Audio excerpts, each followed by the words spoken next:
A'udhu billahi minash shaitanir rajim. Bismillahir rahmanir rahim. Assalamu alaikum wa rahmatullahi wa barakatuh. Today, inshallah, we are going to do Surah number 109, Surah Al-Kafirun. This is definitely the most confusing and difficult to recite and understand surah of the Quran. It's confusing because it has repetitive phrases, especially out of the 6 ayahs. The ayah number 3 and ayah number 4, they are exactly the same, but they mean different. And when you read this surah, you often get stuck and you don't know where you are.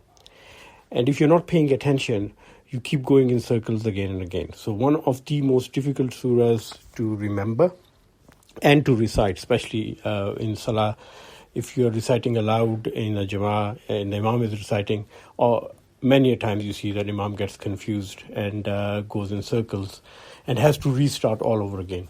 So once you remember it and you go in a flow, it's okay. But the minute you lose your concentration, you're lost. And the interpretation of this surah is also very technical and very challenging. It has been misinterpreted. Everyone comes with a different kind of conclusion, especially from the last ayah, and I think we need to discuss it in detail and in perspective to see what the real message is. And the last ayah, it has been interpreted in so many ways that at times you see a 180-degree total opposite interpretation of it. So inshallah, it's going to be a big challenge which we are going to overcome today, doing the tafsir, recitation and understanding of this surah. But before we start, the Prophet ﷺ, he used to recite it every night before going to sleep and recommended the Sahaba to do the same. And also there are hadiths which say in Musnad Ahmad and Tibrani that he used to read it with Surah Al-Ikhlas in the 2 rakats before Fajr, the Sunnah rakats, and the 2 rakats after Maghrib, the Sunnah rakats. And with Surah Al-Ikhlas, it makes a perfect complementary surah. And that is why last Jummah we did Surah Al-Ikhlas, and inshallah this Jummah we are doing Surah Al-Kafirun. Both of the surahs complement each other. So let's get started. A'udhu billahi minash shaitanir rajim. Bismillahir rahmanir rahim. Qul ya ayyuhal kafirun. Simple translation is, say O you who disbelieve, or say O you who deny the truth, or say O you who reject the faith. There are 3 words here, Kul, Ya Ayyuha, and Al-Kafirun. So let's start with the first word, Kul. This means to say. So Allah Ta'ala is ordering the Prophet Muhammad, may peace be upon him, to say this. And he is also giving us instructions to say it to the non-believers. This is very important. The surah could have started with Ya Ayyuhal Kafirun. But if that would have happened, it would have sounded like the Prophet is saying to the non-believers. But when you say Kul ya ayyuhal kafirun, this means the Prophet is the messenger who is delivering the message from God. And God is saying to the Prophet, say to the disbelievers, O you disbelievers. And this will make perfect sense when you combine it with the last ayah of this surah, especially the very last word. And as I mentioned earlier, one of the miracles of Quran is that in every surah, which other people call chapter, but we call it a surah, the first ayah and the last ayah are linked together. And it's in Surah Al-Kafirun, this is most obvious, that even the first word is linked to the very last word. And we'll discuss it when we come to the last word, inshallah. The second word is Ya Ayyuha. And this is a very formal way of addressing someone. So Ya Ayyuha means O you, but in a very formal way. And Al-Kafirun is the plural of the word kafir, which has been interpreted and translated as disbeliever or denier of the truth. And the mere use of the word kafir, the mention of the word kafir, makes anger shoot through the roof among people. People become upset, especially the non-believers, and they go like, why do you call people kafir, which means infidel, disbeliever, unbeliever? It's a word full of hatred. Kafir, for the male, kafira, for the female, kafiristan, for the land of the kafirs. And it's become an insult word, and it is associated with Islam in a very derogatory sense, that Muslims, they label non-Muslims as kafir, and this is a word full of hatred. And today I'm going to break this myth. And I'm going to share with you a very well-kept secret of Islam, that the word kafir is the kindest, most polite, most loving and caring word that any religion has ever used for disbelievers. Yes, you heard me right. I know people don't believe it when I say that. And I'm going to give you the proof in a minute. But once again, this is the most kindest, most loving, most caring, most positive word that any religion has ever used for a disbeliever. In Arabic language, the word kafir means a farmer who buries a seed. So when you sow a seed in the ground and you leave it there, you are hiding it in a way. It's known as kufr, and you are a kafir. And Allah says that the disbelievers and non-believers are like people who have got the message, they've understood it, and they're hiding that message. They're hiding it from others, they don't want it to reach others, and they're hiding it from themselves. They're trying to avoid it, as a farmer digs a hole in the ground, puts a seed in there, and covers it with soil. But how is it positive? It's positive in the sense that if that seed which is hidden in the ground is given water and light, it is going to grow up into the very same plant which is going to bear more seeds. It can become a whole tree which will bear fruits and have hundreds of thousands of seeds over its lifetime. So a kafir is hiding the truth from himself and others. But if the light of Islam and the blessing of Islam reaches that seed, that knowledge, that information, it will bloom into a whole tree of Iman. And in the Quran, the message of Allah has always been compared to two things: light from the heavens and water from the skies. So kafir is not a word of hatred, it's a word of hope. It's a word of having great potential. It's a word which says that somebody is hiding the faith and the understanding of Islam in their heart, burying it deep inside in their thoughts. Reach out to them, give them the light, give them the water of Islam and Iman, the faith, and it will all bloom. But over the centuries, this word kafir has been now strongly associated with non-believers and not used for farmers anymore. But in many languages this has happened. In English language, the typical word for a farmer is George, and a female farmer is Georgina. And the land which has a lot of farms is known as Georgia. You've got Georgia in Russia, you've got Georgia in America, because those areas have got huge amount of agricultural land in them. But today people have forgotten the meaning. I have a friend whose daughter is named Georgina, God bless him, he didn't know the meaning. When I told him it means a female farmer, he wasn't very excited. So imagine if in the Bible the word infidel and non-believer was replaced by Georgina, and the land of the infidels was known as Georgia. Nobody would have any objection to it. So I can't understand how such a positive thing from Islam has been lost, and we can't explain it to people. That kafir is not a word of hatred, it's a word of hope. It's not an abusive term, it's a friendly word. And there's a difference between a mushrik and a kafir. A mushrik is someone who is worshipping someone else with Allah. But a kafir is a non-believer who may or may not be a mushrik, who has got the message of Islam, who has been delivered the understanding of the religion, the true religion, and is hiding it. So these are people who've been approached, who have been preached to. They might even be Muslims apparently, but if they're hiding that message, not taking it to other people, and also not exposing their hearts to the message, they would be considered as a kafir, as someone who's buried a seed in the ground. But hold on, there's another question here. Kul ya ayyuhal kafirun. Say, O you who are denying or hiding the truth. The question is, why is Allah asking the Prophet to talk to these people and give a message to them? In other words, why did Allah reveal a whole surah addressing the people who are hiding the truth? And there's a story behind it. And the story is that the Prophet Muhammad, may peace be upon him, sallallahu alaihi wasallam, he started preaching the message of Islam. And people got attracted to it. And they were coming to it in big groups, and they are listening to him, and they're getting influenced by the message and say it makes sense that you give rights to the other human beings and you empower the disempowered. But the powerful people in the society were not happy with this message, and especially with the message which said that they should abandon idol worshipping and their old religion and old ways. So at multiple occasions, they approached the Prophet to negotiate and compromise. Well, firstly, they came with offers, and there were three major offers they made to the Prophet, may peace be upon him. The first offer was, we will give you as much money as you want, and we will make you the richest person in our society. So we'll accumulate all the wealth we have, give it to you, you'll be the richest man in the whole area.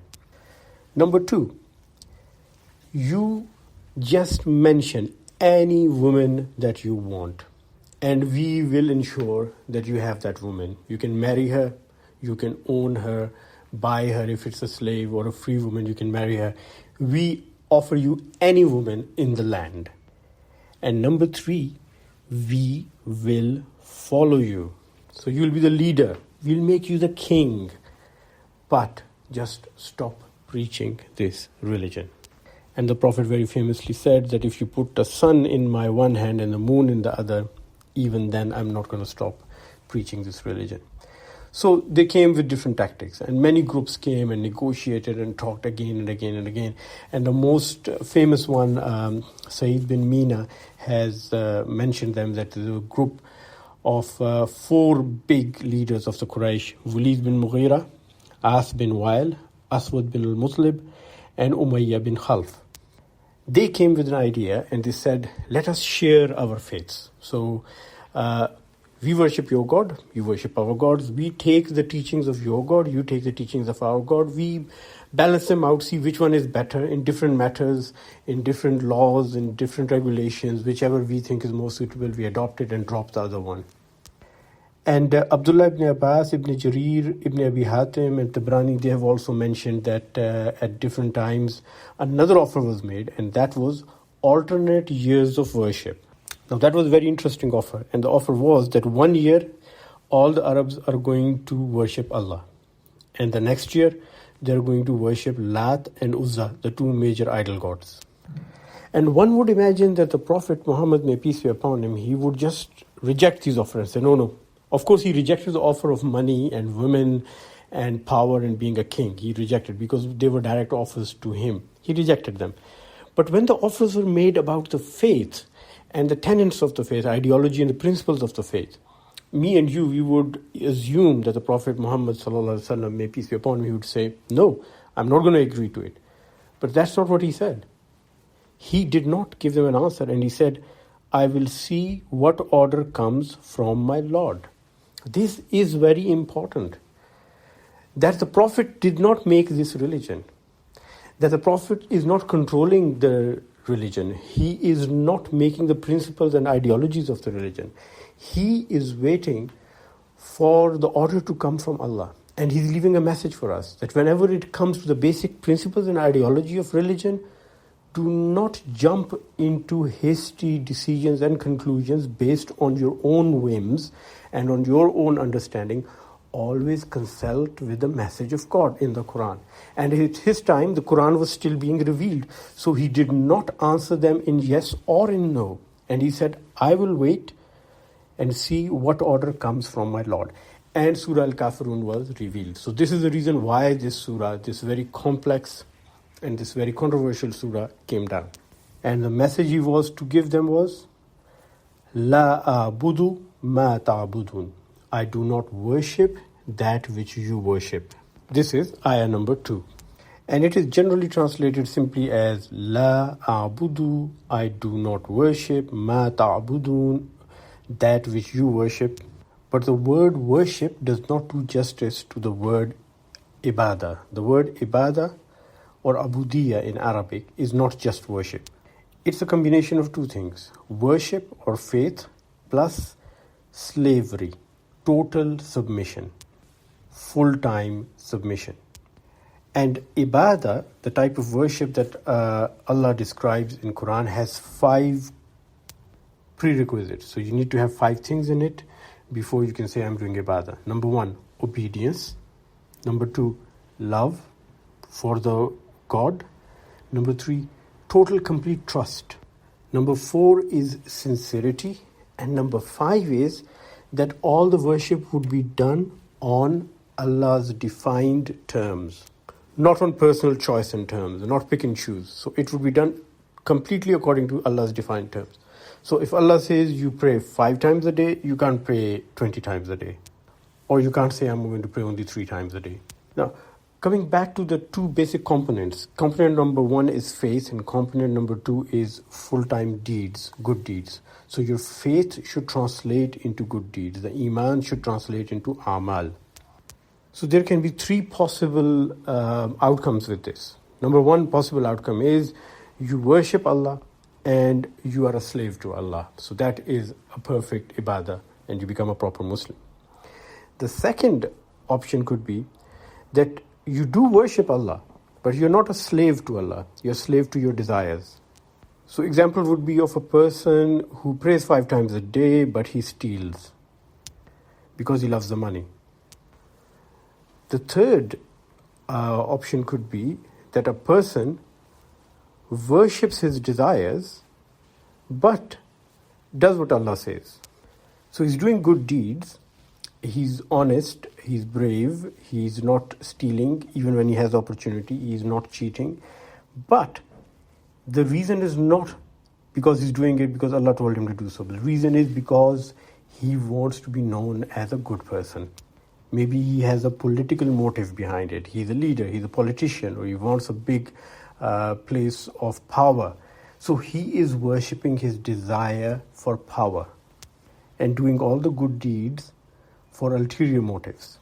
And the fourth condition is when both things are wrong. A person who's worshipping his desires, his lust, his greed, and is also a slave to his desires. So he's living a hedonistic life, so believes in pleasure seeking and seeks pleasure. For example, a person who derives pleasure from tormenting people and believes that it is right to do so. So when Prophet ﷺ says, La a'budu ma ta'budun, he's saying that my ideology and principles of worship and deeds, my whole way of life, is not the same as you. Ayah number 3, وَلَا أَنْتُمْ عَابِدُونَ مَا أَعْبُدُ, and neither do you worship that which I worship. And in this ayah it becomes even more clear that we are not talking about just worshipping Allah. Because if it was worshipping Allah, the word use should have been man a'bud, who I worship. But here it is ma a'bud. Ma doesn't mean who, man means who. Ma means what kind, whatever kind. So that describes the quality of your worship. And again, as I said, that ibadah is not just doing the rituals, it's not just praying, it's not just going for pilgrimage, it is deeds plus faith.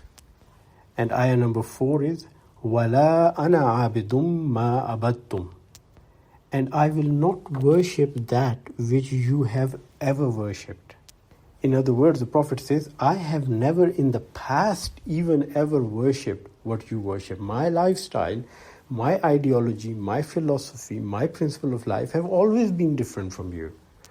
So you can't even say that I've left the way I used to live, because even before Islam, before he became the Prophet of Allah, the Prophet Muhammad, may peace be upon him, he never indulged in any drugs like alcohol or any other kind of drugs which the Arabs used. He never worshipped any idols, and he never ever trampled upon other people's rights. He was the most kindest of the person, and he was part of an organization which was known as Halful Fuzul, which was like a charity organization which was doing welfare work in the society. And at one point, he was made the leader of the organization, and he led that organization, providing for the poor and spreading peace and harmony among the community. So his lifestyle had always been different. He had never done the kind of things which the rest of the society was doing. And now ayah number 5, which is almost exactly the same as ayah number 3 when you read it, but the meaning is very different. وَلَا أَنْتُمْ عَابِدُونَ مَا أَعْبُدُ, and neither will you worship that which I worship. But here is talking in the future sense, and it has, for that very reason, been translated slightly differently. So normally the translation would be, and neither will you worship that which I worship, but the translation by the experts is, and neither will you ever worship that which I worship. In other words, nor it appears will you ever worship Allah whom I worship. So this seems to be heading towards a conclusion to a discussion that has been taking place for more than 10 years.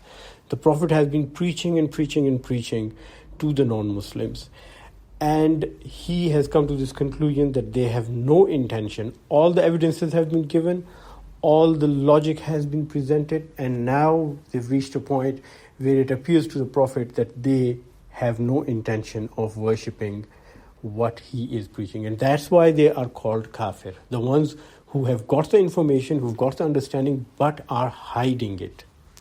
Not only hiding it from the others, but also hiding it from themselves.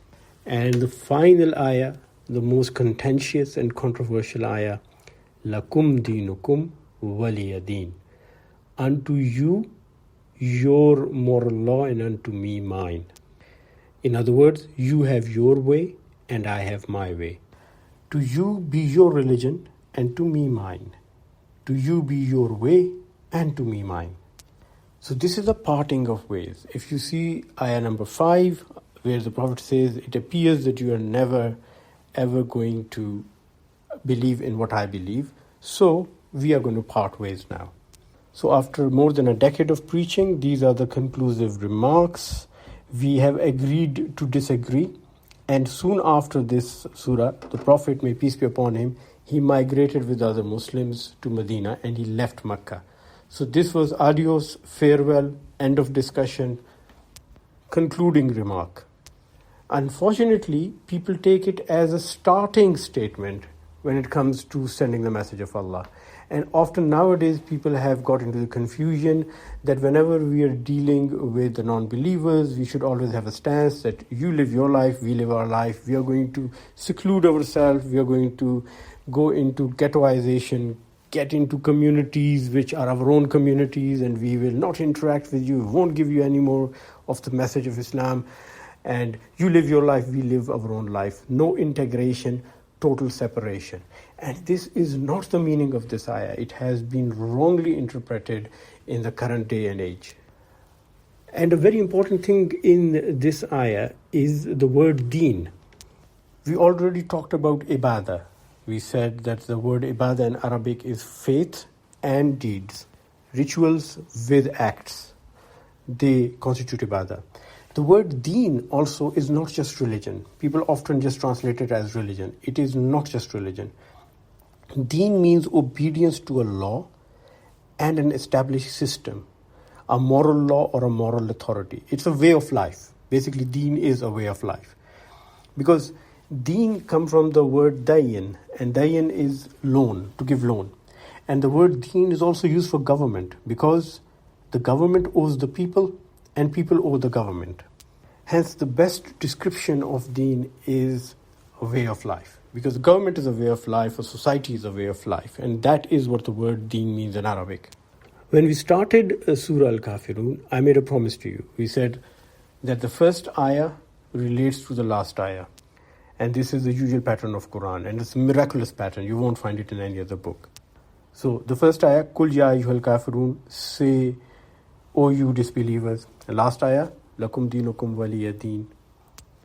You have your way and I have my way. And in between is all the discussion and explanation of why we are going to part ways. But the first word is also linked to the last word. The first word is kul, say, O messenger. And we talked about it, that if the surah would have started with Ya ayyuhal kafirun, O disbelievers, it would sound like the Prophet is saying it to them directly from his own mind.